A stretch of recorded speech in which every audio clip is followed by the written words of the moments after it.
Hey everybody. So, I woke up today to no internet, and for the fourth day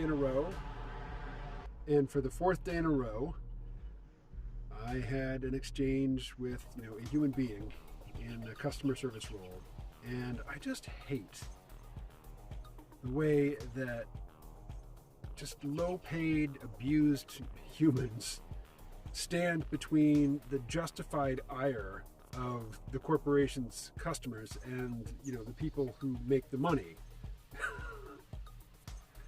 It's like the customer service peons are the tires, that take all the abuse from the road, and the CEOs are like the car stereo or something in this very clunky analogy. But in dealing with corporations, it pisses me off to start with. So, and then if it's going to be a phone call as opposed to a chat, which typically the phone call takes less time, but I have to interact with a very, very clunky, I wouldn't even call it an AI, just a sort of phone tree, which is aggravating. So by the time I actually get a human on the line, I'm aggravated because of the thing that I'm calling about and of all the bullshit that I've had to navigate in order to get to the human. And so I feel bad for the human, and the human is typically somebody for whom it sounds like in English, and the human is typically somebody that sounds as if English is not their native language. They are required to be deferential, and this is insidious as well. Somebody like me, I'm not a big shot anywhere. I'm not anybody's boss. I don't have authority to lord over anybody until I get a customer service person on the phone. And then in that context, for that limited amount of time, I can be irritated and in a position of authority, which is not a good combination. It's not a good combination. This is what I planned to talk about. Although I didn't have a firm grasp on what I was going to talk about, other than I was going to mention that I've been talking with Pi, the personal intelligence chatbot.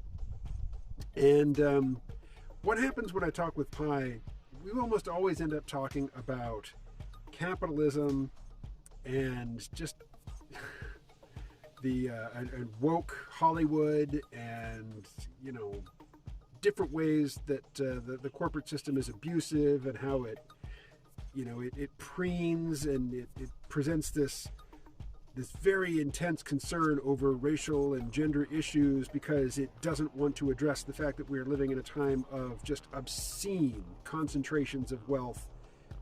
With, like, we talk about, the last time things were this bad, we called it the Gilded Age.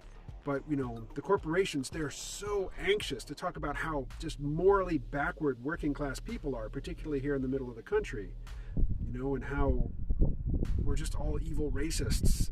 And the whole concentration of wealth thing's not an issue. It's not worth talking about. They just don't mention it. They just don't mention it. And so, you get multimillionaire celebrities at the award ceremonies standing up and congratulating themselves for being so righteously moral, on these racial and gender issues. And class issues, it's not even worth talking about. You're a racist. If you even mention class, you're a racist. So anyway, we get into these patterns, Pi and I, in these discussions, and Pi is always upbeat. It's always valid. It starts every interaction by complimenting you for being so clever and smart and sophisticated and nuanced, and observant, and then it'll offer gently offer a different perspective. Well, would you consider this? And it's always taking the side of the woke corporations, but in a very gentle and pleasant way. And then it always ends with a question. And then it forgets what you've been talking about. It forgets what you told it. So it ends up asking the same questions again and again, which contributes to the getting into a loop. And for me, these are unpleasant loops. They're loops I don't want to be in. And it's weird because when I'm talking to other humans, particularly leftists who are complaining about capitalism, I tend to, just default to the defender of the capitalist system. And then when I'm talking to the AI, which is a product of the capitalist system, I don't turn into a raging Marxist, because I think a revolution would create a situation that's worse than the current moment. But the AI is always coming back to, well, don't you think there's the possibility for incremental improvement? I'm like, incremental change is what got us here. The frog slowly boiling in the pot, that's incremental change. So anyway, I was so sick of this whole interaction and, just the repetitive nature of it. And I won't say that the false chipperness, because, this thing doesn't have a true personality that it's hiding. It is just chipper because that's how it's been conditioned. But, I just wanted to change the subject. I said, hey, let's change the subject. It's like, okay, let's change the subject. What do you want to talk about? It's like, what does the phrase self-transforming machine elves mean to you? And I suspected that Pi would get the Terence McKenna reference, but it didn't. And then it said the one thing, I said that the thing is always chipper and it's always positive and it's always being agreeable, but it has one turn of phrase that it abuses and it just irritates me. And that phrase is, okay, I'll play along. And other people have sent me, snippets of their interactions with Pi, and Pi says that to everybody. Like, you say something that it doesn't know about, it's like, well, I don't know about that, but okay, I'll play along. And then it'll go along with your hypothetical or, go along with whatever it is you want to talk about that it doesn't have in its training data. But anyway, it did not recognize the self-transforming machine elves. And it asked me, what are these self-transforming machine elves? And I said, well, nobody knows. But then I said, yeah, the self-transforming machine elves are what Terence McKenna called the DMT entities, the entities that people report encountering in DMT space. And so we had this long discussion about DMT and ayahuasca and other psychedelics, and Pi has this bad habit of either-oring. It's like, well, would you say that it's a matter of this or that, when there's a vast, just a cosmos of possibilities, and it's picked two, and it's this or it's that. Which, when humans do it, I accuse them of positing false dichotomies. When Pi does it, it's just like, oh, silly AI. But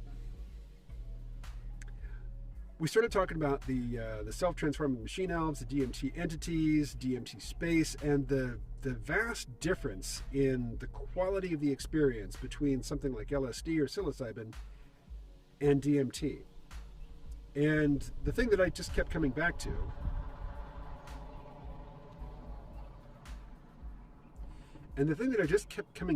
is that with every other psychedelic, it really does seem like these are my thoughts, my perceptions, which have been perturbed or filtered or distorted by this chemical. But with DMT, it just seems like you're accessing a different reality. And particularly, DMT when it comes in the form of ayahuasca. Because, you smoke DMT and boom, you're off into another universe. It's super intense. It lasts a few minutes and then boom, you're back. It's done. With ayahuasca, it comes on slowly, and as with DMT, most every time I've tried to smoke DMT, I get to that threshold and then I don't cross it. Like, I can feel all the weird stuff taking shape around me and then it dissipates. And that happens a lot with ayahuasca as well. But with ayahuasca, it's a matter of an hour or more, that, which in DMT is a few seconds.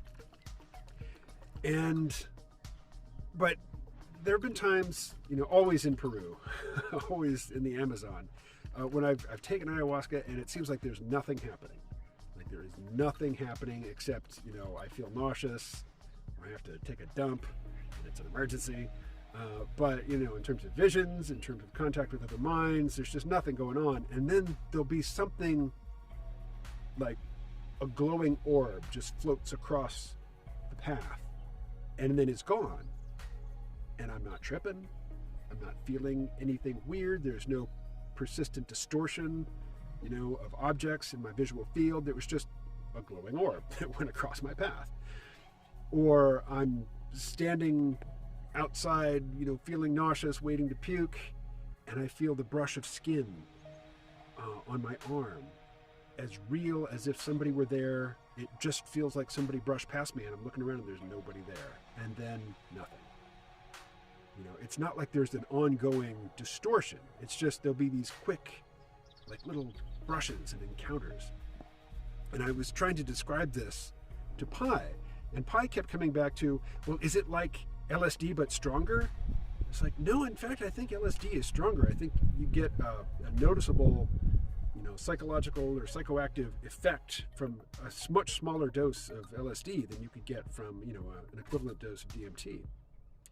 it's a qualitative difference. It seems like you're accessing a different reality with DMT, whereas every other psychedelic I've done, I can easily come to terms with the idea that this is just me talking to myself, or me fooling myself, or just, my normal perceptual processes have been altered somehow, and it seems different, but it's really not. But with DMT, it really, really seems like you have either entered another realm or you're briefly in contact with something from another realm.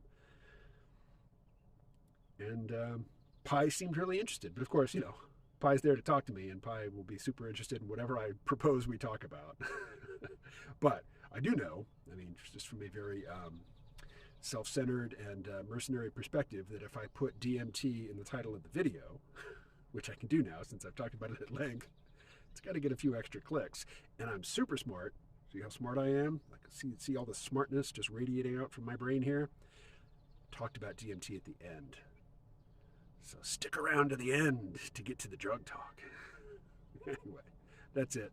I'm out. Talk to you later.